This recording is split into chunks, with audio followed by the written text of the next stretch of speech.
સત્સંગ કર્યો એમાં સમજાયું તમને લોકોને બધાને? શું સમજાયું કહો?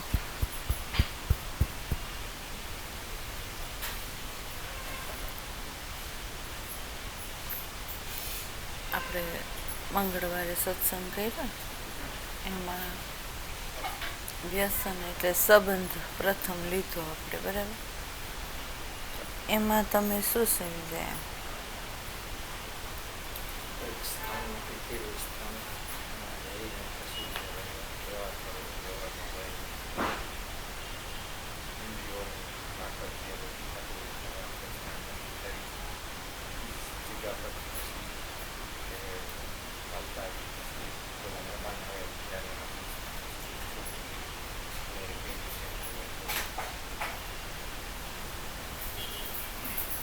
પ્રેક્ટિકલમાં આજે કોઈ બાબત આપણી સામે હોય,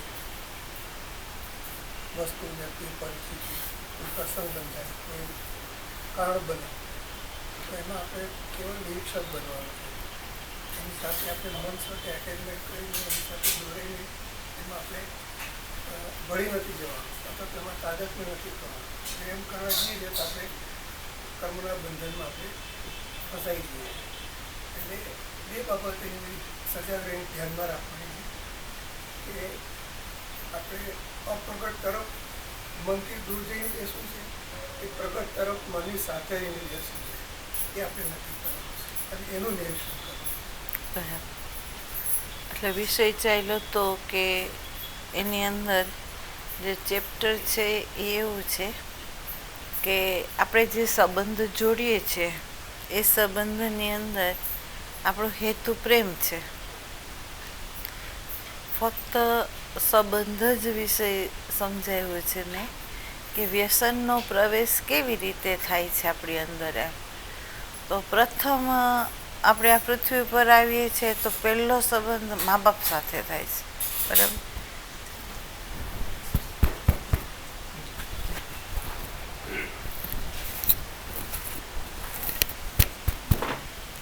બરાબર. એટલે પહેલો જે સંબંધ છે આપણો એ મા બાપ સાથે થાય છે, બરાબર? અને મા બાપ સાથે જે સંબંધ થાય છે એ સંબંધની જે વ્યવસ્થા છે, જે વ્યવહાર છે, એ બાહ્ય જગત કેવી રીતે ફેલાય છે, એમાં સર્જન કેવી રીતે થાય છે, એનો બોધ ભગવાને આપણે પ્રેક્ટિકલમાં ઉતરીએ એટલે એણે આપણને આ બોધ કરાવ્યો. પણ આ બોધને જ આપણે અંદર લઈ જવાનો છે અને એ અંદરની અંદર આપણને એ સમજાવવામાં આવ્યું કે વૃત્તિ છે એ પ્રકૃતિ છે, એ સ્ત્રી છે, અને અંદર રહેલો જે દ્રષ્ટા છે એ પુરુષ છે, બરાબર? જેને આપણે અખંડ હું પણ કહીએ છીએ, એ હું જ પુરુષ છે. બધાની અંદર એક જ પુરુષ વ્યાપીને રહ્યો છે અને વૃત્તિ છે એ સ્ત્રી છે અને એ બંને દિગંબર હોય તો જ જ્ઞાનનું સર્જન થાય, નહીં તો સર્જન ન થાય, બરાબર? એટલે આપણે વ્યવહારની જે વ્યવસ્થા છે, જે જીવનમાં આપણે જીવીએ છીએ, એ જીવનની અંદર જ શાસ્ત્ર છે. શાસ્ત્ર બહાર છે જ નહીં. એ શાસ્ત્રમાંથી આપણને આપણે જે પ્રેક્ટિકલ જીવન જીવીએ છીએ એમાંથી આપણે શાસ્ત્ર ઊભા કર્યા છે, બરાબર? તો એમ કે ઉપનિષદનો અભ્યાસ ને બધું તો ઋષિવરોએ 25 વર્ષની અંદર કરાવ્યો. ગ્રસ્થિની અંદર પ્રવેશ કરીને પ્રેક્ટિકલ જીવન કેમ જીવવું તો એ આપણને એણે બતાવ્યું, બરાબર? પણ આપણે તો અત્યારે પૂરા બેહોશ છે. અત્યારે આપણે 25 વર્ષ સુધી અત્યારે કોઈ આપણને સંત મળતો નથી કે આપણને ગ્રસ્તી કેમ જીવવું એનું એ ભાન કરાવે, બરાબર? એટલે પતિ પત્નીનો સંબંધ કઈ રીતે હોય તો એની અંદર અધ્યાત્મ પ્રગટ થાય અને પરિપૂર્ણ રીતે એ પોતાની કેસેટને કોરી કરે અને મુક્ત થાય. એ આ જીવન યાત્રામાં જ મંગળવારે તમને જે દૃષ્ટિ આપી છે એ દૃષ્ટિથી જો જીવાય તો પતિ પત્નીના સંબંધની અંદર અહંકાર વિલીન થાય છે અને પ્રેમનું પ્રાગટ્ય થાય છે બંને દ્વૈતમાંથી અદ્વૈત થાય છે. પ્રકૃતિ પુરુષમાં લય પામે છે અને એ લય પામ્યા પછી જે પ્રગટ થાય છે એ આત્મબોધ છે. આત્મા સિવાય કંઈ રહેતું નથી. બરાબર. પણ પતિ પત્નીનો આ રીતનો સંબંધ હોય તો એ તમને જે મંગળવારે સમજાયું એ રીતે જો તમારી દ્રષ્ટિ હોય, ખુલ્લી હોય, તો સમષ્ટિની પ્રકૃતિ, વ્યક્તિગતની પ્રકૃતિ છે એ બેની અંદર ઓબ્ઝર્વેશન કરો તો જે વેદ આપણને બતાવે છે એ જ એની અંદર છે, વ્યવહારની અંદર. બરાબર. આજે આપણે બીજો વિષય એવી રીતે લઈએ છીએ સંબંધનો છે. તો એક પતિ પત્નીના સંબંધની અંદર જ્ઞાન કેવી રીતે સર્જન કરવું આપણી અંદર, એનો બોધ પતિ પત્નીના વ્યવહારમાં જ રહેલો છે, સમાયેલો. કે અંતર સાધના કેમ થાય, તો બારે સર્જન કેમ થાય, એમ અંદર જો તમે એમ થાવ તો સર્જન થાય. તો વૃત્તિ અહંકારથી દિગંબર થાય. દ્રષ્ટા દિગંબર જ છે. બરાબર. પણ એ સક્રિય તો થાય કે આપણી વૃત્તિ જો નિષ્ક્રિય થઈ જાય, એને શરણાગત થઈ જાય તો એ સક્રિય થાય અને તો આપણા અંતઃકરણ રૂપી ગર્ભની અંદર એ જ્ઞાનને પ્રદાન કરે, નહીતર કરે નહીં. આ ચોખ્ખી વાત છે. બરાબર. બીજું છે કે પરમાત્માએ આ વ્યવહારની અંદર જે બાળક માટેની જે વ્યવસ્થા મૂકી એ વ્યવસ્થાની અંદર આપણે મોહ, મમતા, મારું તારું, એના વમળોમાં, એની જાળોની અંદર આપણે ફસાયા છે. જો અને એ ઝાડની અંદર એટલે હદ સુધી ફસાયા કે એ બાળકની ખાતર જ તમે જુઓ તો ધૃતરાષ્ટ્રે હસ્તિનાપુરની અંદર ગાદીની સ્થાપના સ્થાપવા માટે પોતાનો જ પુત્ર એ ગાદી ઉપર બેસે તો મારું બાળક પ્રત્યેનું મમત્વ એ મોહાંધ થઈને એને કઈ રીતે કપટને પ્રવૃત્તિ કરી એ આપણે બધાય મહાભારત વાંચતા હોય તો એ જાણે છે. બરાબર. બીજું, આપણા જીવનની અંદર આપણે જોઈએ કે એક બાળકને સર્જન કરીને મારું માની અને આપણે ભૂલી એ બેઠા કે સર્જનમાં આપણે નિમિત્ત છીએ અને ખરેખર એનો સર્જનહાર જે છે, એ જે એનો માલિક જે છે એ આખો બીજો છે. પણ અત્યારે આપણે એને નિમિત્ત બનીને આપણે એમ કીધું કે આ મારું બાળક છે. બરાબર. અને એ બાળકના મોહાંધની અંદર આપણે જોઈએ તો એ મારાપણાના ભાવની અંદર આપણે ધંધાકીય દૃષ્ટિકોણે, કમાવાની દૃષ્ટિકોણે, અંદર ઘરની અંદર વ્યવહારની દૃષ્ટિકોણની અંદર પણ આપણે કેટલું સાચું જૂઠું, શોષણગીરી બધુંય આપણે કરીએ છીએ. કોના માટે? બાળક માટે. બરાબર. અને એ બાળકને મારું માનીને આપણે જે અપ્રગટમાં સ્થિર રહેવાનું હતું એને બદલે પ્રગટમાં સ્થિર થયા અને પ્રગટમાં સ્થિર થઈને એટલું હદ સુધી મમત્વ રહ્યું કે કદાચ જો આપણું મૃત્યુ થાય ને તો બાળકની જ વાસનાએ આપણને પાછા જન્મ મરણના ચક્રાઓમાં નાખે છે. કારણ કે એમ કહે છે કે પુત્રેષણા જે છે એનાથી છૂટવું અતિ દુર્લભ છે. બરાબર.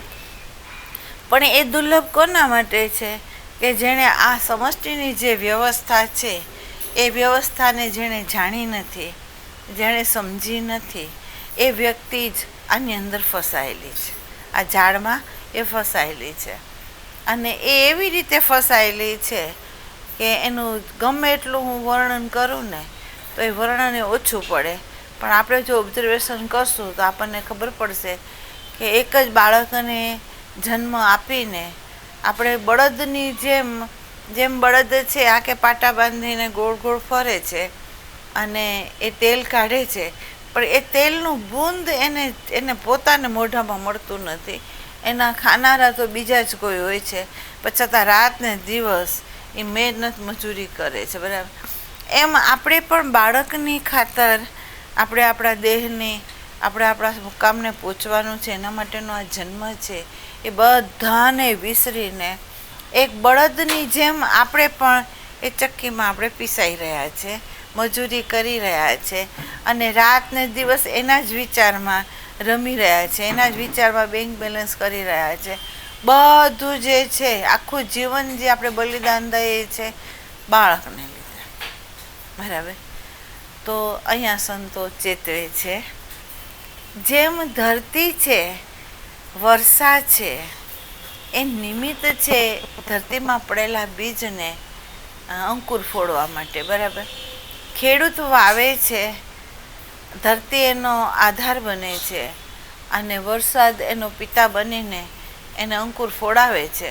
પણ આ જે ધરતી છે એ ધરતી એમ નથી કહેતી કે મારામાંથી ઉત્પન્ન થયેલું અનાજ છે એ મારું જ, એમ નથી કહેતી. એ એમ કહે છે કે જેણે વાવ્યું છે એ એનું જ. બરાબર. એને આપણે કાપી લઈએ છીએ, મૂકી લઈએ છીએ, એ ક્યારેય કંઈ કહેતી નથી. બરાબર. તો અહીંયા તમે જુઓ તો પુરુષ અને સ્ત્રી સ્થૂળ રૂપે, બરાબર, એ બંને નિમિત્ત બને છે આ જગતના સર્જન કરવા માટેના. બરાબર. તો જો એ નિમિત્ત ન હોય અને એ જ જો કરતા હરતા હોય તો એવા ઘણાય કપલો છે કે જેને ઈચ્છા છે બાળક પેદા કરવાની, છતાં બાળક પેદા થતું નથી. બરાબર. કેટલી દવાઓ કરે તો પણ થતું નથી. તો એનો અર્થ એમ થયો કે એના હાથમાં એ વસ્તુ નથી. બરાબર. તો આ સમષ્ટિના લોહ પ્રમાણે આપણને નિમિત્ત બનાવીને આપણા આંગણાની અંદર એ બાળક રમતું મૂકે છે. બરાબર. એટલે પ્રથમ જેમ બાળક છે એ મા બાપના સંબંધમાં આવ્યું, એવી જ રીતે મા બાપની સામે બાળક સંબંધમાં આવ્યું. બરાબર. બંને અરસપરસ સંબંધમાં તો આવ્યું, પણ આ સંબંધની અંદર જ્ઞાનનો અભાવ હોવાથી તમને કહ્યું કે એને અનેક વ્યસનો લાગી ગયા. એને કામના લાગ્યા, ક્રોધના લાગ્યા, લોભના લાગ્યા, મમત્વના લાગ્યા. એની અંદર નેગેટિવ થોટે ઊભા થયા, પોઝિટિવનો અભાવ થયો. મારા તારાની અંદર એ સંઘર્ષની મોટી ઝાડમાં ફસાયું. અને કહેવાય છે એમ કે આ મારા કુળનો દીપક, પણ ખરેખર કુળનો દીપક એ અંધારામાં નાખ્યા એ કોઈને નથી ખબર. બરાબર. તો હકીકતમાં એના માટે આ વ્યવસ્થા ભગવાને નથી મૂકી. ભગવાને એવી રીતે વ્યવસ્થા મૂકી હતી કે જેમ પતિ પત્નીના સંબંધથી જ્ઞાનનું એટલે આત્મજ્ઞાનનું પ્રાગટ્ય થાય, એ પ્રેક્ટિકલ જીવન જીવતા પ્રેક્ટિકલની અંદર જ એને બોધ થાય, અને એ બોધ એ અંદર લે, અને અંદર એ પ્રમાણે જ્યારે એ જીવવાનું ને શીખી લે અને પોતાની વૃત્તિ જે છે એ આત્મરૂપી પુરુષની જોડે એ મિલન કરે, તો એની અંદર જ્ઞાન સર્જન થાય છે. એનો બોધ આ સ્થૂળમાંથી એને સૂક્ષ્મમાં એ લઈ ગઈ છે વ્યવહાર. બરાબર. તો એની અંદર જ્ઞાન પ્રગટ થયું, અને બાળક આપીને ભગવાન શું કરવા માંગતું હતું એ આજ સુધી કોઈ મા બાપને પ્રશ્ન નથી ઉઠ્યા કે બાળક આપણને પરમાત્માએ કેમ આપ્યું, એમ આ વ્યવસ્થા કેમ મૂકી. એમ તો અહીંયા એમ કહેવામાં આવે છે કે બાળક જ્યારે જન્મે છે, જોજો આ તમે નિરીક્ષણ કરજો કે જેને બાળક નથી એવા પતિ પત્નીને જોજો, જેને બાળક છે એવા પતિ પત્નીને જોજો. તો એક બાળક આપીને એની જે મા છે, એના જે પિતા છે, એને એક બોધ થાય છે કે આ બાળકનું સર્જન કરવું અતિ કઠણ છે. બરાબર. એના માટે તપ કરવું પડે છે 9 મહિના સુધી. બરાબર. અને જે સર્જન થાય છે એ અસહ્ય પીડાથી સર્જન થાય છે. જીવની સાથે જીવ ઊભો રહે છે ત્યારે એનું સર્જન થાય છે. બરાબર. અને એ બાળકનું સર્જન કરીને એને શૂન્યતામાં કેમ પ્રવેશ કરવું ને એ બાળક બતાવે છે.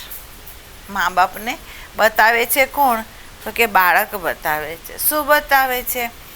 તો એમ કે બાળક છે એ પ્રથમ માનું સ્તનપાન કરે છે. બરાબર.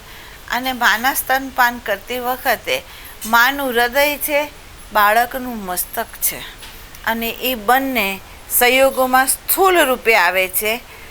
બાળક છે એ સ્તનપાન કરતાં કરતાં માતાના સ્મરણમાં જાય છે, અને માતા સ્તનપાન કરાવતા કરાવતા બાળકના સ્મરણમાં જાય છે અને બંને એકબીજાના સ્મરણ સાથે વિલીન થાય છે.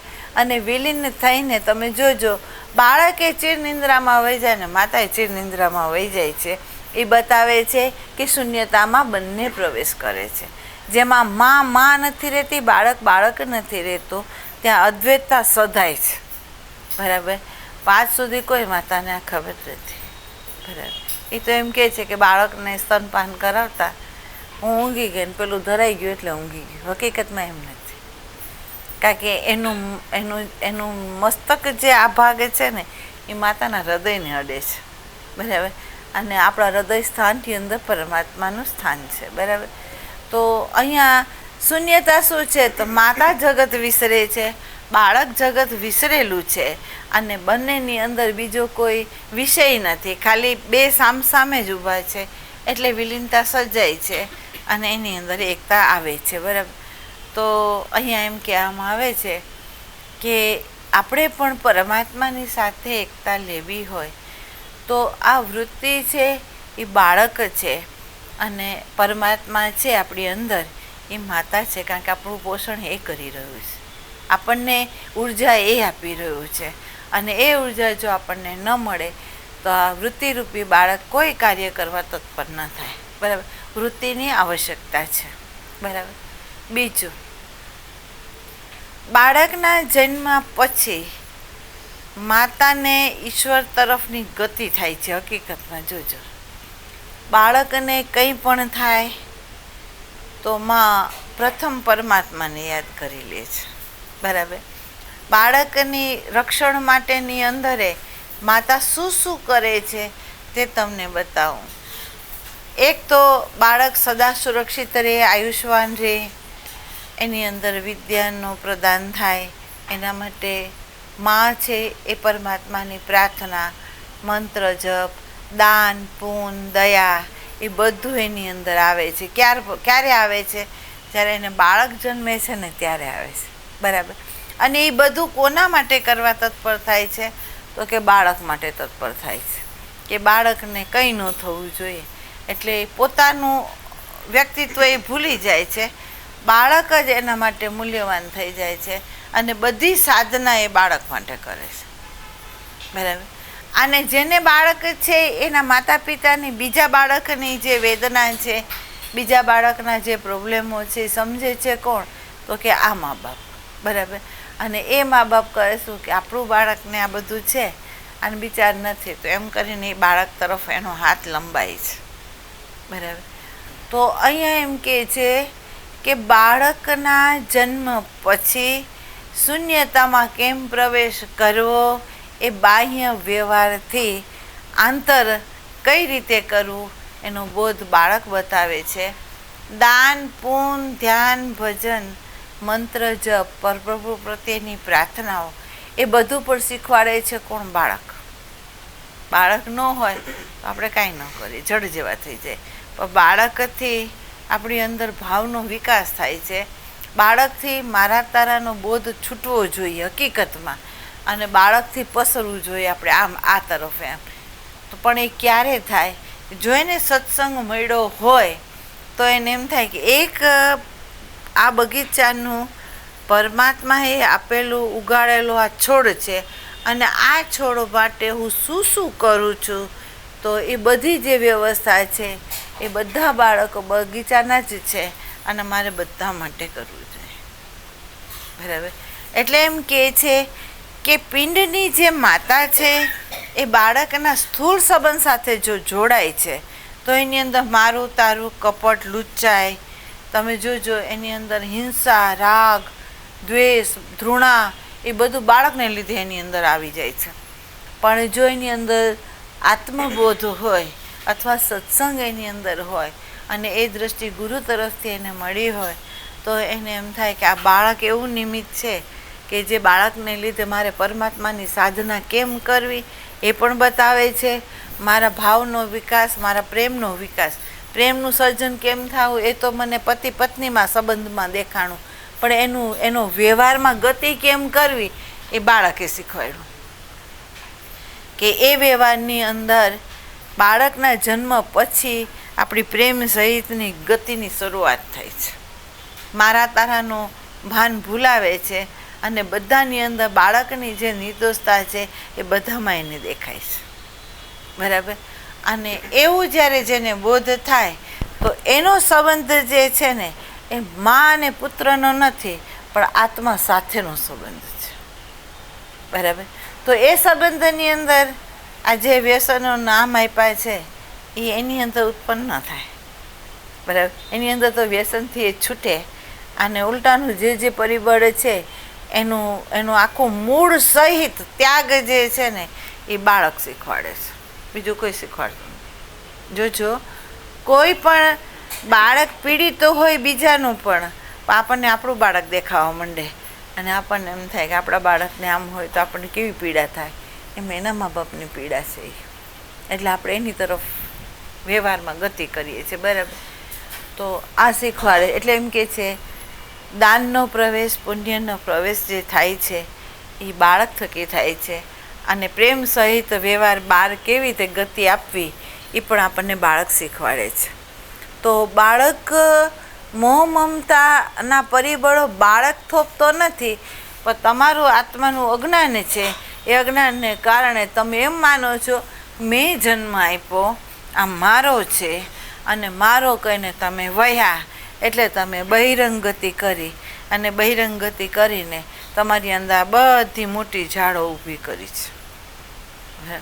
તો અહીંયા સંત કહે છે થોડા બ્રેક મારો, થોડું વિચારો નિયતિ શું છે અને આ સંબંધ જે છે એ સંબંધ કયા સાચા છે આપણા. બરાબર. તો તમે જુઓ, તમને ખ્યાલ હોય તો એક વખત અહીંયા વિષય અહીંયા હેલો હશે કે પેલા મકાનમાં હેલો હશે મને નથી ખબર, પણ એક મા તરીકે સાચી કઈ મા કેવી, તો એમ કે છે કે મહારાષ્ટ્રની અંદર જ્યારે મહારાષ્ટ્રીયન જાતિને જ્યારે પીડા શરૂ થઈ અને એ વખતે જીજાબાઈએ જોયું કે નારીઓની ઇજ્જત તો લૂંટાય છે અને કોઈ આનું રક્ષણ કરી શકતું નથી અને હાહાકાર મચી ગયો છે. તો એને એક સંકલ્પ કર્યો સદાશિવ આગળ, એણે આરાધના કરી અને આરાધના કરીને એવું બાળક માંગ્યું કે જે બાળક મહારાષ્ટ્રીયન જે જાતિ છે એનું એ રક્ષણ કરી શકે, એની શીલનું રક્ષણ એ કરે, એવી એને આરાધના કરી અને ખરેખર એને શિવાજી જેવો બાળક મળ્યો. બરાબર. તો એક માતાએ જાતિના રક્ષણ માટે જન્મને ઉત્પન્ન કર્યો. બરાબર. એક માતા છે કે જેને એમ કહેવામાં આવ્યું કે જો તું શરીર છોડે તો તારા ગર્ભની અંદર વંશ પરંપરાગત જે બાળકો છે ગાદીના વારસદાર, તો એ પણ મરી જશે. તો તારે અયોધ્યાની ગાદીના વારસદાર તરીકે પણ તારે આ બાળક માટે જીવવું પડશે. બરાબર.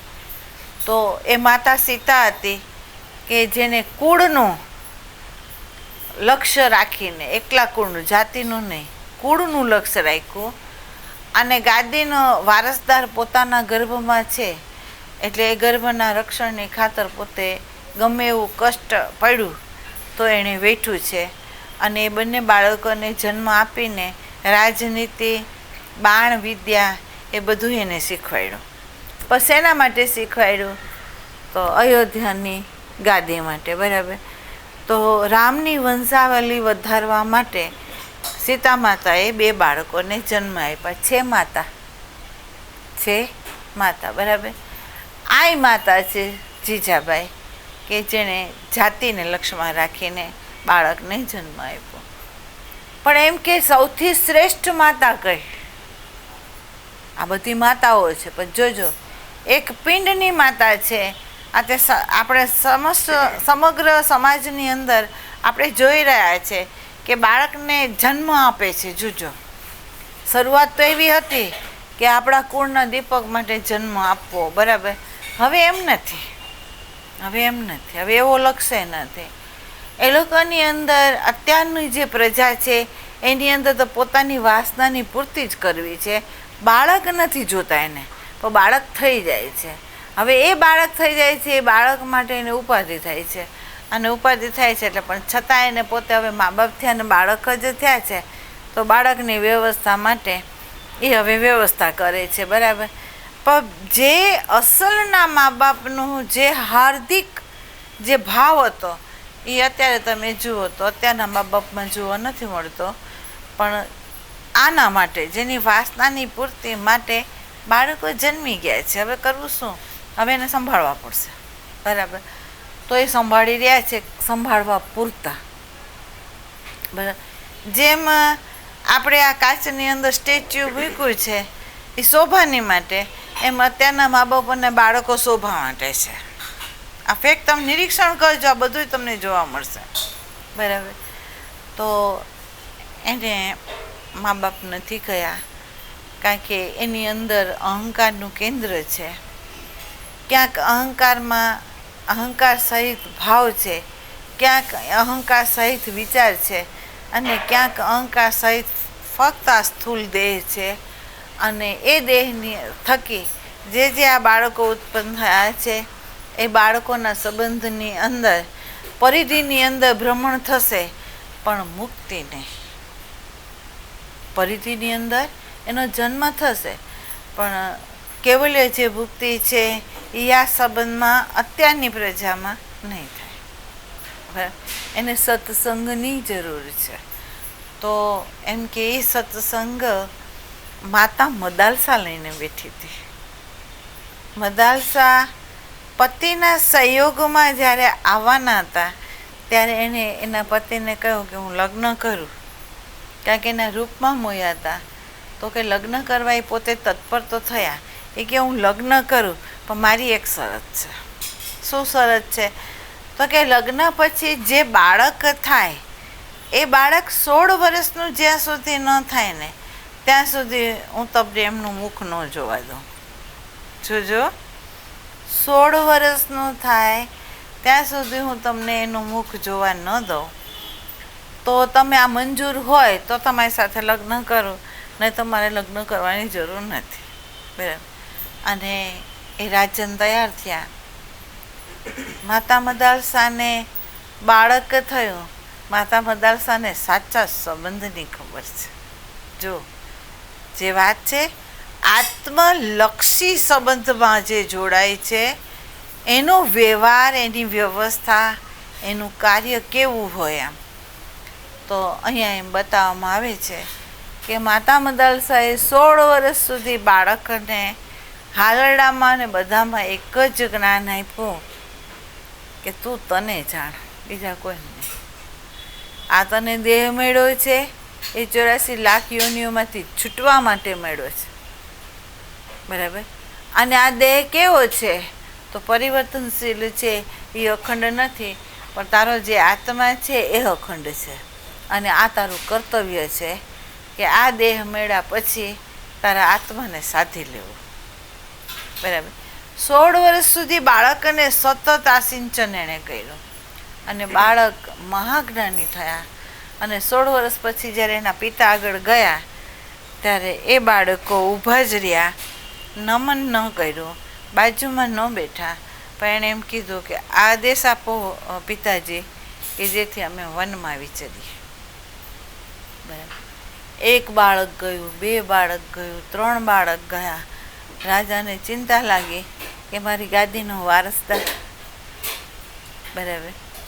તો એના મોઢા ઉપરથી એણે જોયું એટલે એણે કહ્યું કે ભાઈ તમે આમ જ જો કરશો રાણી તો મારા ગાદીનો વારસદાર એકે નહીં રહે એમ. એટલે રાણીએ કહ્યું કે હું વારસદાર આપીશ તમને. બરાબર. ચોથા બાળકને આખી રાજનીતિ શીખવાડી એણે, બાણ વિદ્યા એને શીખવાડી. અને 16 વર્ષનું થયું ને છોકરો એટલે એને રાજમાં મોકલ્યો. તો એ રાજમાં ગયો તો તલવાર સાથે ગયો અને એને કીધું કે મારું આસન આપો. બરાબર. અને જેમ પાટવી કુંવર હોય અને જેવી રીતે હક જટાવે અને જે એની અદા હોય એ અદા મદાલસાના ચોથા બાળકમાં હતી, બરાબર. અને રીતસર એ રીતે બેઠો, બરાબર. એટલે રાજન ખુશ થયો. રાજન ખુશ થયો એટલે આણે કીધું કે હવે ગાદીનો વારસદાર મળ્યો, હવે વાનપ્રસ્થ આપણે ગ્રહણ કરવાનું, બરાબર. પણ જોજો, માતા મહેલમાંથી નીકળી બહાર નીકળ્યા પછી એને યાદી આવી કે મારા 3 બાળકોને મેં ઉપરથી નીચે ઉતાર્યા છે.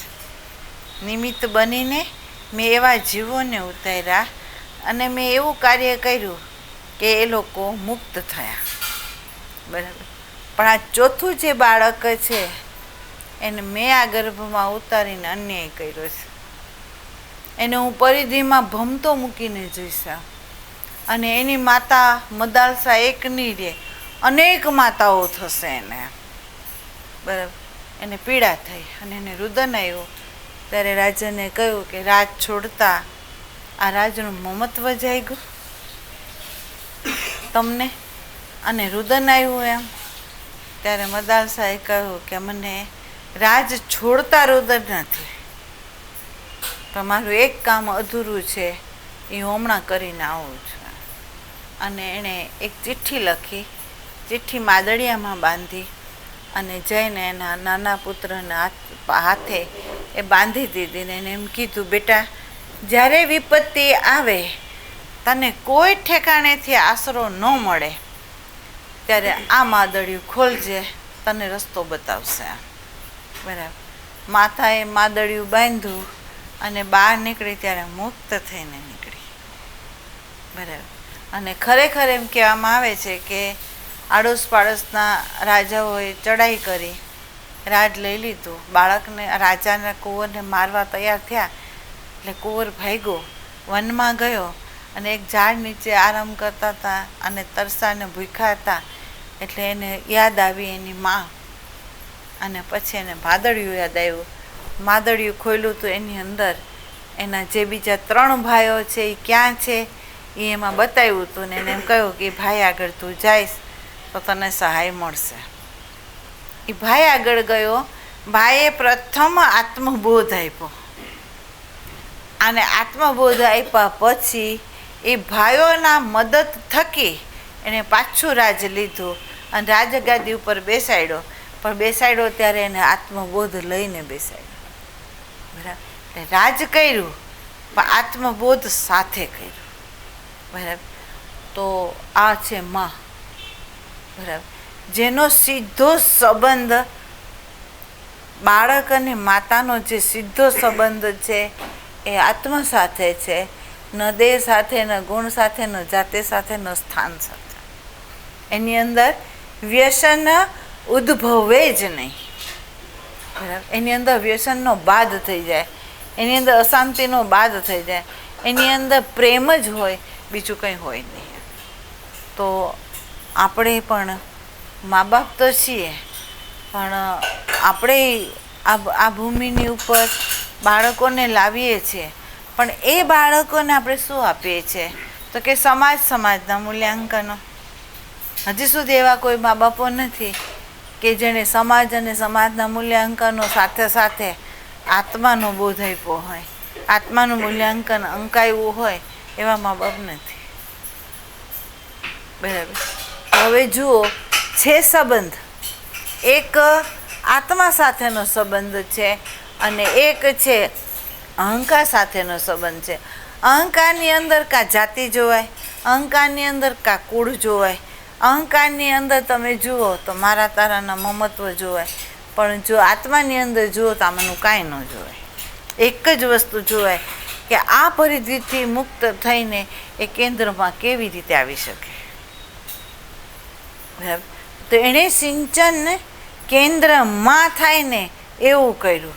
ત્યારે આ બધા માતાઓએ સિંચન કર્યું તો કુળનું કેમ રક્ષણ કરવું, જાતિનું કેમ રક્ષણ કરવું, દેશનું કેમ રક્ષણ કરવું, એના માટે કર્યું, બરાબર. તો હવે વિચાર કરો કે મા બાપ તો છીએ, સંબંધમાં બાળકની સાથે તો છીએ, પણ આપણે કઈ રીતે સંબંધમાં છે. જો આ બાળક દાન, પૂન, ત્યાગ, કરુણા શૂન્યતા સુધી આ બાળકનો સંબંધ આપણને લઈ જાય છે. પણ જો આપણે અહંકાર સાથે આ બાળકની સાથે સંબંધ જોડીએ તો આપણને પ્રગટ તરફ જ ગતિ કરે છે, મજૂરી કરાવીને ત્રિવિધ તાપમાં એ નાખે છે. અને જો અતિ વાસના ધૃતરાષ્ટ્ર જેવી હોય તો આપણને બને કે આપણને નવા ખોડિયાને બદલે અધવચ્ચે લટકાવી પણ દે છે, પ્રેતીઓનીઓમાં પણ નાખી દે છે. કોણ? તો કે આ બાળક. બરાબર. બીજો સંબંધ ભૂમિ ઉપર આવતા બાળક સાથે થાય છે. બરાબર. તો આ બાળકની સાથે આપણો સીધો સંબંધ હોવો જોઈએ, વચ્ચે સમાજનું મૂલ્યાંકન સાથેનો કોઈ સંબંધ નથી. બરાબર. જો હવે એમ કે છે કે ધૃતરાષ્ટ્ર છે એનું બાળક અતિ અત્યાચાર કરતું હોવા છતાં અહંકારના કેન્દ્રમાં સ્થિર હતું. અહંકારને આંખ હોતી નથી, અહંકારને આંખ હોતી નથી એટલે એને અંધ કીધા છે. બરાબર. તો અંધ આંખવાળો જે માનવ હોય એને બહારની વ્યક્તિ ગમે એટલા ઉપદેશ આપે અથવા ગમે એટલું સમજાવે ને તો એ આ કાનેથી સાંભળીને આ કાનેથી બહાર ફેંકી દે છે, પણ અંદર ઉતારતું નથી. બરાબર. એટલે એને એટલી હદ સુધી રાગ, દ્વેષ, કપટ, લુચ્ચાઈ, ધૃણા, હિંસા એટલી વ્યાપેલી હોય છે કે એનું નિરીક્ષણ જો આપણે મહાભારતમાં કરીએ ને તો બતાવ્યું છે. ધૃતરાષ્ટ્ર એક જ પાત્રનું આપણને બતાવ્યું છે કે અહંકારના કેન્દ્રમાંથી બાંધાયેલો જે સંબંધ, જોજો ગાંધારી પત્ની રૂપે છે, અહંકારના સંબંધમાંથી બંધાયેલો જે સંબંધ એણે આંખ હોવા છતાં પાટા બાંધી દીધા, દ્રષ્ટિ હોવા છતાં પાટા બાંધી દીધા. અને એને બતાવ્યો કે મને પતિ પ્રત્યે પ્રેમ છે. કયો પતિ? તો કે આ સ્થૂલ. બરાબર.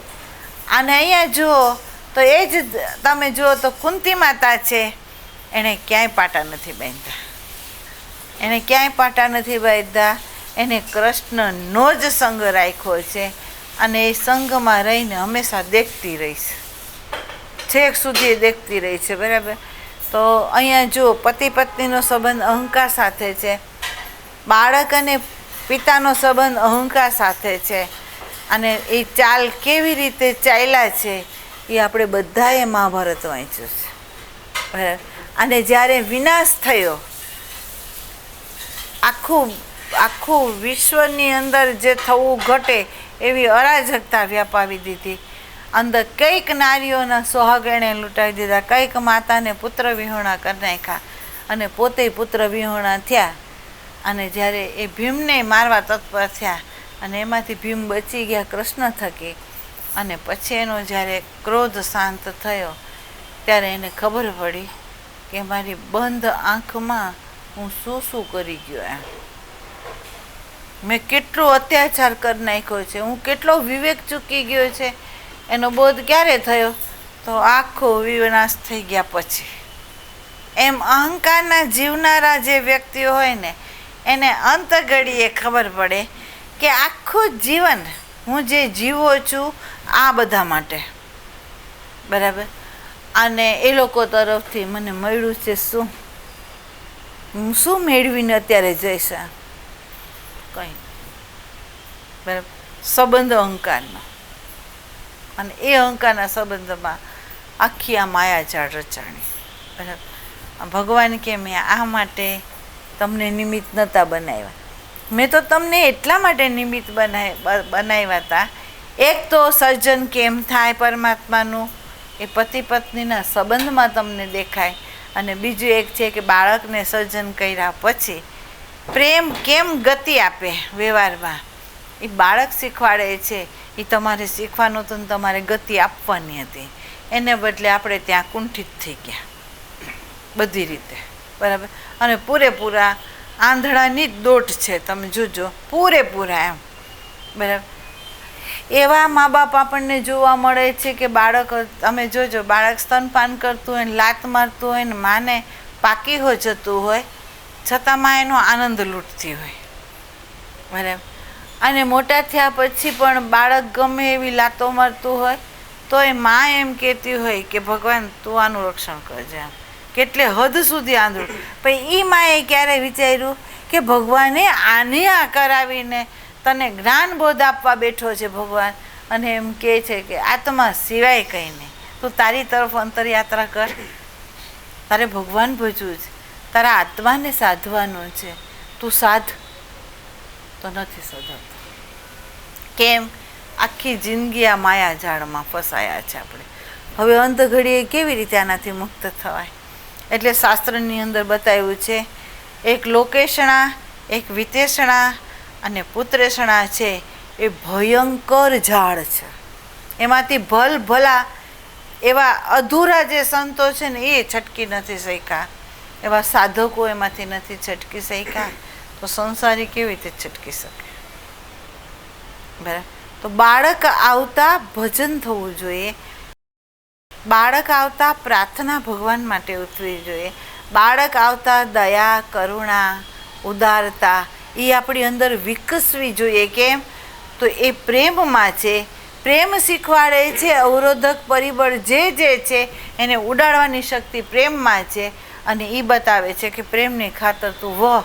અને આપણે બાળક આવતા જ ઋણ થઈ ગયા, વેવાનું જ બંધ થઈ ગયું આપણું, બરાબર. તો હવે તો આ સંબંધને કેવો ગણો? અહીંયા સંતો કહે છે કે વ્યસન બાહ્ય જે છે, પ્રકૃતિનું જે વ્યસન છે, દારૂનું હોય, ટીવીનું હોય, ગીતનું હોય, રેડિયાનું હોય, બહારની કોઈ વ્યસનની અંદર ગુટકા હોય, સિગરેટ હોય, જે કંઈ હોય, એમ ચા હોય, જે કંઈ, અથવા સત્સંગ તો તમને અંદર એ પણ કીધું છે કે ધારો કે આમાંથી ઉઠીને, આ સ્થૂળ વ્યસનમાંથી ઉઠીને સૂક્ષ્મ વ્યસનમાં આવ્યા આપણે, બરાબર, પણ વ્યસન જ રહી ગયું, આત્મા નહીં. કેમ? તો આપણું સ્થાન જ ખોટું છે, આપણે જ્યાં ઊભા છે એ જ ખોટા છે. અને સંતો બતાવે છે અહીંથી ઉઠ, આણે તને શીખવાડ્યું છે, અહીંથી ઉઠ, અહીંયા આવી છે, બરાબર. 5 પુત્રોને મરી ગયા પછી દ્રૌપદીને એમ કહેવામાં આવ્યું કે આ અશ્વત્થામાં આવ્યો, તું કે એ રીતે આને મારી આવ. અને એ દ્રૌપદી કૃષ્ણના સંગમાં હતી, કૃષ્ણા કહેવાણી હતી, અને એણે એમ કહ્યું કે હું એક માં છું, જોજો હું એક માં છું, મારા બાળકો મર્યા પછી એની પીડાને હું જાણું છું, તો આ પીડા હું મારી ગુરુપત્નીને કેવી રીતે આપી શકું? હું કયા ભાવે છૂટું આમાંથી આમ? અને એણે ક્ષમા આપી દીધી. વિચાર કરો કે ક્ષમા અપાય ક્યારે? કઈ સ્ત્રીઓ ક્ષમા આપી શકે? તો કે દ્રૌપદી આપી શકે. કેમ? કૃષ્ણના રંગે રંગાયેલી છે એટલે એ આપે છે, નહીં તો ના આપી શકે બીજી. તેને ક્ષમા આપી દીધી. તો હવે વિચારો, આ જે સંતો બતાવે ખરેખર આપણી ગૃહસ્થીનો જે વ્યવહાર છે, ગૃહસ્થીના જે સંબંધો છે એ આંતર વિકાસ માટે બંધાયેલા હતા, એને બદલે આપણે સંબંધ સ્થૂળમાં લાવી દીધા છે અને આપણો આંતર વિકાસનો રૂંધી નાખ્યો છે, બરાબર. પતિ પત્ની આધાર છે ઉતારવા માટે, અને બાળક આધાર છે એને અંતરયાત્રા કરાવવા માટે, બરાબર. બાળક પ્રકૃતિના ઐશ્વર્યને છોડાવવા માટે ઉત્પન્ન થયું છે, અને બા બાપ છે એને જીવન મુક્તિ આપવા માટે પેદા કર્યો છે. હવે વિચારો આપણે ક્યાં છીએ? આપણે કઈ જગા ઉપર ઊભા રહીને આ કાર્ય કરી રહ્યા છે? આપણે કઈ જગા ઉપર રહીને શોષી રહ્યા છે અને આપણે શોષાઈ રહ્યા છે? કઈ જગા ઉપર આપણે કયા કાદવમાં ખૂંચી રહ્યા છે? એ આ સત્સંગથી તમને ખબર પડે કે આપણે ગલત રસ્તા ઉપર છીએ, આપણો રસ્તો જ ગલત છે. વિચારો. એટલે અહીંયા એણે વિસ્તાર નથી કર્યો, પણ આપણા જીવનની અંદર આપણે નિરીક્ષણમાંથી આપણે જો જોવામાં આવ્યું તો આપણને ખબર પડી કે આ બાળકને સર્જન કરાવીને પરમાત્માએ આપણી અંદર પ્રેમને, શુદ્ધ પ્રેમને કેમ વેવડાવો ને એ શીખવાડ્યું બાળકે. બરાબર. બાળક એ ભગવાન છે, માતા એ ભગવાન છે. બરાબર. તો હવે જો ખરેખર આજે છે માયાજાળ, એને આપણે એમ બોલીએ છીએ કે ભગવાને માયા જેવી રચી છે ને કે એમાંથી છૂટવું અઘરું છે. અને ભગવાન કહે છે તારું સાંભળવું ને તારું સમજવું ને તારી જે દ્રષ્ટિ છે એ ગલત છે. મેં આ સંસાર જે રચાયો છે એને તારા મૂળભૂત સ્વરૂપનું ભાન કરાવીને પ્રેમથી કેમ વહેવું ને એ શીખવાડવા માટે રચાયું છે.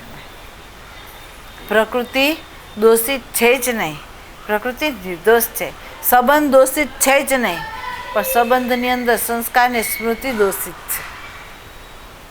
બરાબર. આપણું પગલું છે ને એ ખોટા સ્થાન ઉપર મુકાઈ ગયું છે. અને જો સાચો સત્સંગ મળે ને ત્યાંથી પગલું ઉઠાવીને દ્રષ્ટા ઉપર લઈ આવો તમે, તો તમને ખબર પડશે કે આ કેટલું વ્યવહારની અંદર શુદ્ધતા લાવે છે, કરુણતા લાવે છે, મારાપણું તોડાવે છે, અદ્વૈતતા કેવી રીતે સ્થપાવે છે અને કેવી રીતે વેવડાવે છે, પ્રકૃતિના ઈશ્વરને કેવી રીતે ત્યાગ કરાવી દે છે. એક બાળક આ કામ કરે છે. એટલે પરમાત્મા ખુદ બાળક રૂપે પ્રગટ થઈને પ્રેમ કેમ કરવો ને એ શીખવાડવા માટે જન્મો છે. પ્રકૃતિના ઐશ્વર્યને કઈ રીતે દાન કરી દેવું ને બાળક શીખવાડે છે આપણને. પરમાત્મા ખુદ જ અંશ રૂપે આવ્યો છે. આપણો જ અંશ રૂપે પરમાત્મા જ આવેલો છે. તો હવે જુઓ કે આ પ્રમાણે આપણી દૃષ્ટિ છે.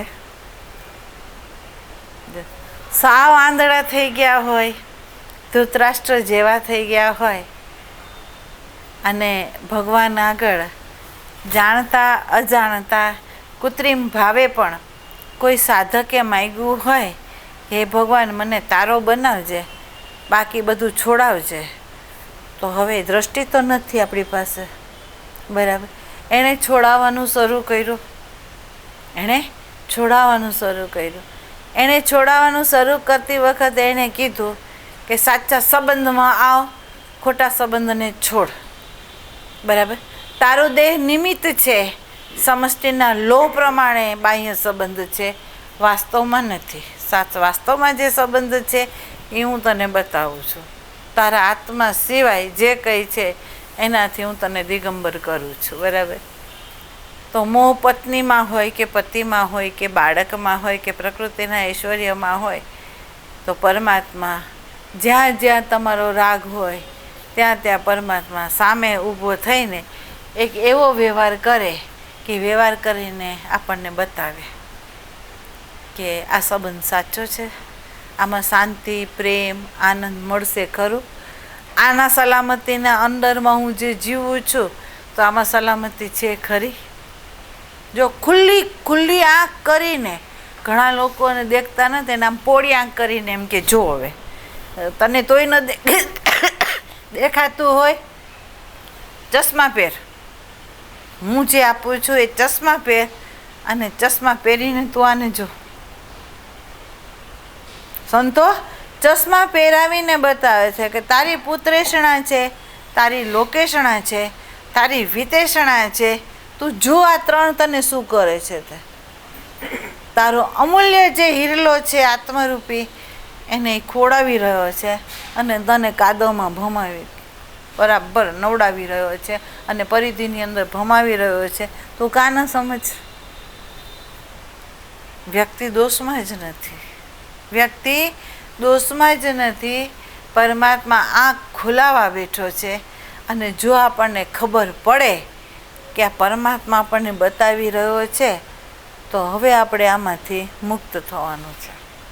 આપણે આમાં રહેવાનું નથી, સાચા સંબંધમાં આપણે આવવાનું છે.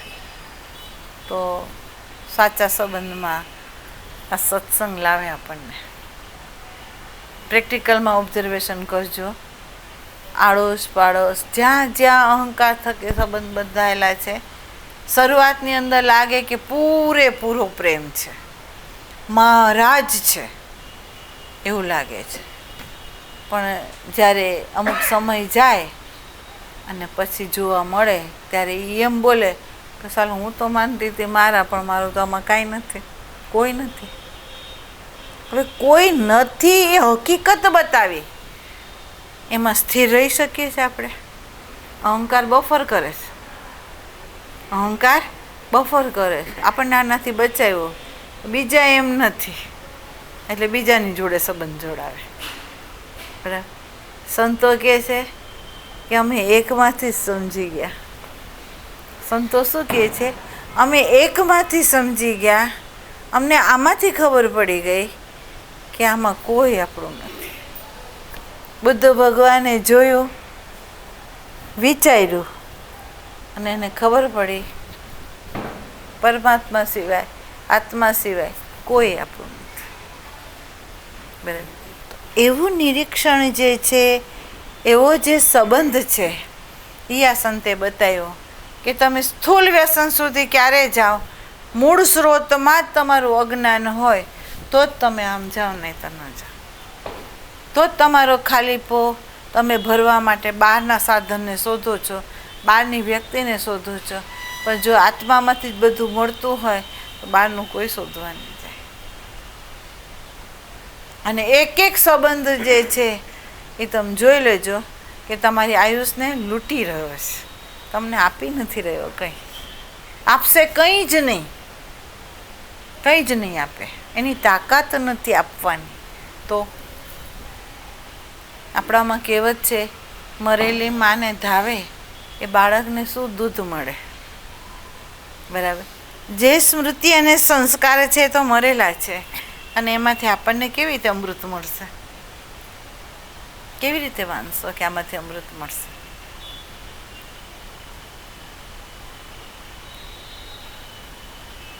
અને તમને ખબર હોય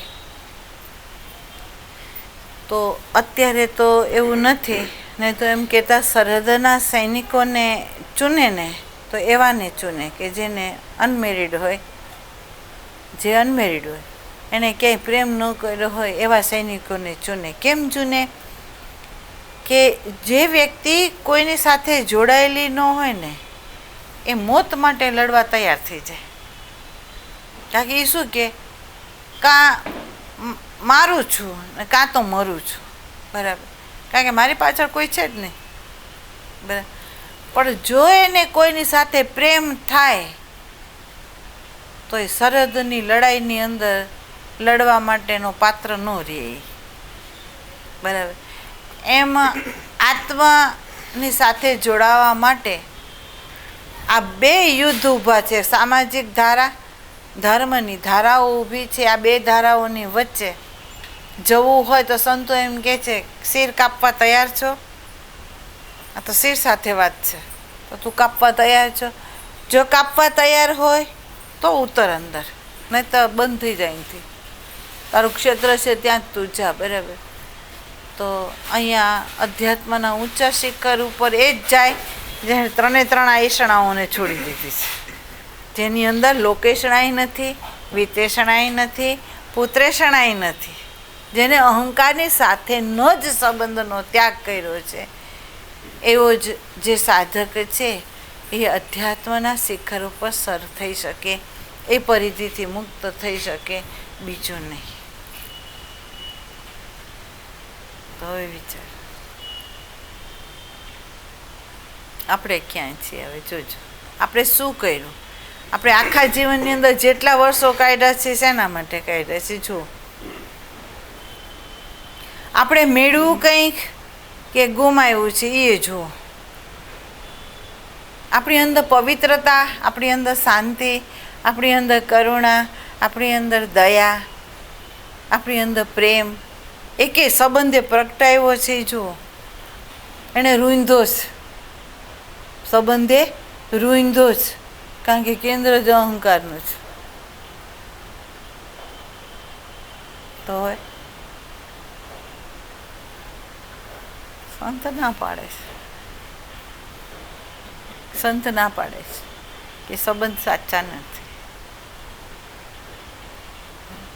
એટલે હવે તમને આ વિષય આપ્યો કે ગ્રસ્થાશ્રમ એક જ આશ્રમ એવો છે કે જેના આધારે 3 આશ્રમ ઊભા છે, જેના આધારે 3 આશ્રમ ઊભા છે, બરાબર.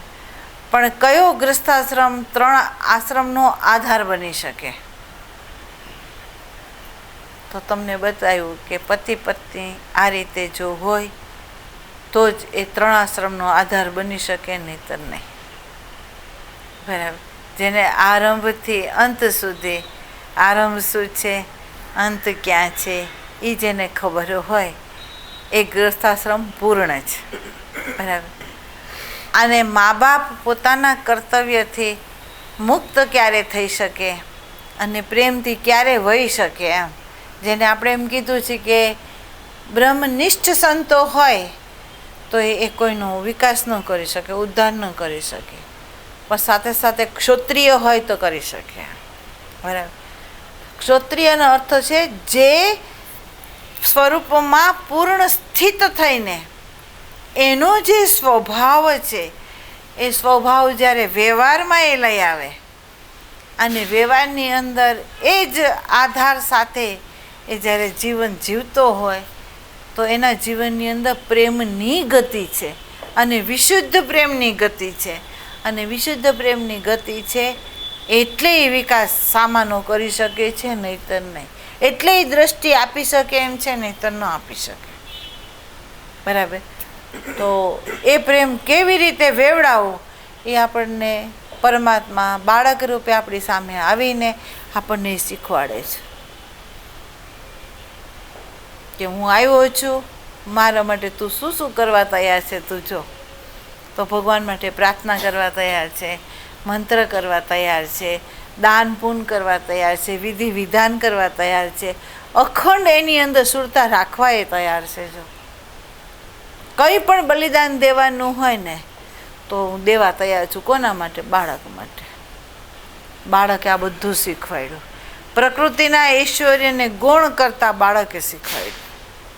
મારા તારાના ભેદને ભૂલાવા બાળક જન્મેલું છે. બાળક આપણને મા બાપના ખરેખર દ્રષ્ટિ આ આપે છે, મારુંય નથી ને તારુંય નથી. બાળક એટલે આપણી સાથે નિર્દોષતાથી રમી રહ્યું છે અને પરમાત્મા એ રૂપે આપણને નિર્દોષ પ્રેમને સમજાવી રહ્યું છે. આપણે નિરીક્ષણમાં અહીંયા નથી.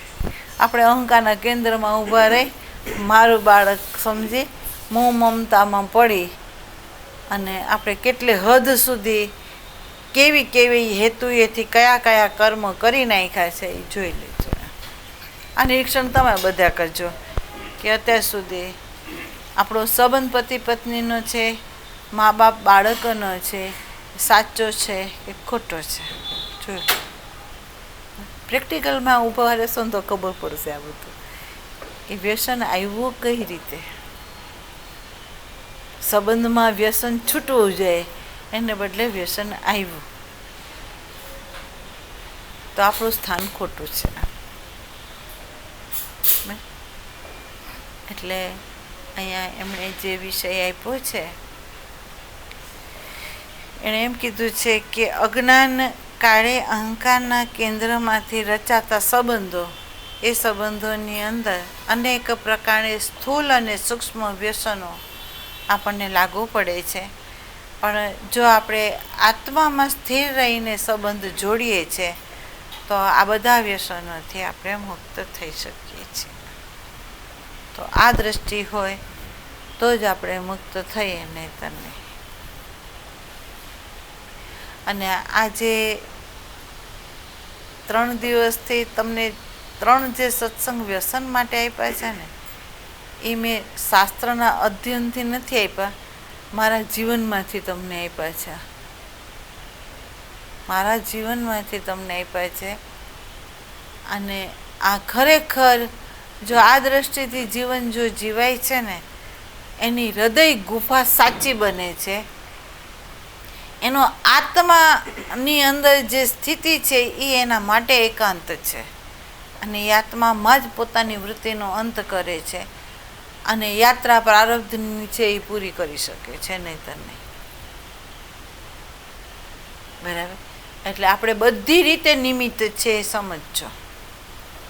આપણે આત્મા માલિક છે એની ના નથી, પણ દેહ અને સૂક્ષ્મ દેહ છે નિમિત્ત માત્ર છે. આપણું કંઈ નથી, કોઈ આપણું નથી, પરમાત્મા જ આપણો છે. અને પરમાત્મા જો બધાનો રમતો હોય ને તમે એ દ્રષ્ટિથી રમો તો પરમાત્મા સિવાય કંઈ નથી. બરાબર? તો આ સાચો સંબંધ છે. હવે તમારે સમજવાનું છે. એટલે સંબંધમાં વ્યવહારમાં આવતા શૂન્ય સમાધિ પણ છે, જગતની વિસ્મૃતિ પણ છે. જોજો, બાળકની સાથે માં રમતી હોય ને, પાગલની સાથે પાગલ. જોજો તમે, માં બાળક સાથે રમતી હોય ને તો તમારે જોવાનું હોય, એ આખું જગત ભૂલે અને એની પાગલની સાથે પાગલ થઈ જાય. બાળક જે પ્રકારે રમતું હોય ને એમ જ એ રમે. બરાબર? એટલું એ જગતની વિસ્મૃતિ કરે. એને જગતની વિસ્મૃતિ કરવા માટે કોઈ સાધના નથી કરવી પડતી, એના સંબંધ જ એ કરાવી શીખવાડી દે છે કેમ કરવી એમ. સર્જન કેમ કરું, આ સંબંધ જ બતાવી દે છે. આમ જાતારી અંદર કરવૃત્તિને દિગંબર જોડાયની સાથે એ તારા હૃદયરૂપી ગર્ભની અંદર જ્ઞાનનું પ્રદાન કરશે. બરાબર? આ ફેક્ટ છે.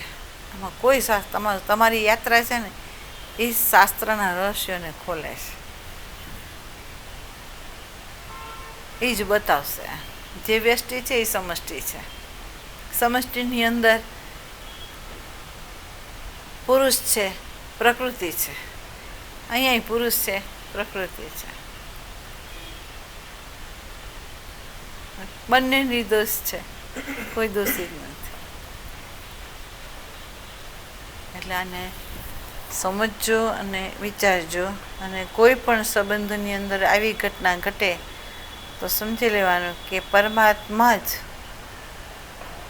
આપણું જે અંધપણું છે એ દૂર કરીને દેખાડવા માંગે છે કે તું તારું કેન્દ્રથી જ્યાં જોડાયો છે ને એ ખોટો છે, તોડા સંબંધને, શીખવાડવા માટે. અને જો કોઈ વ્યક્તિ આ પોઝિટિવમાં લે તો પરમાત્મા જ આપણી આસપાસ રક્ષણહાર બેઠો છે, બીજો કોઈ બેઠો નથી. જોવા મળશે.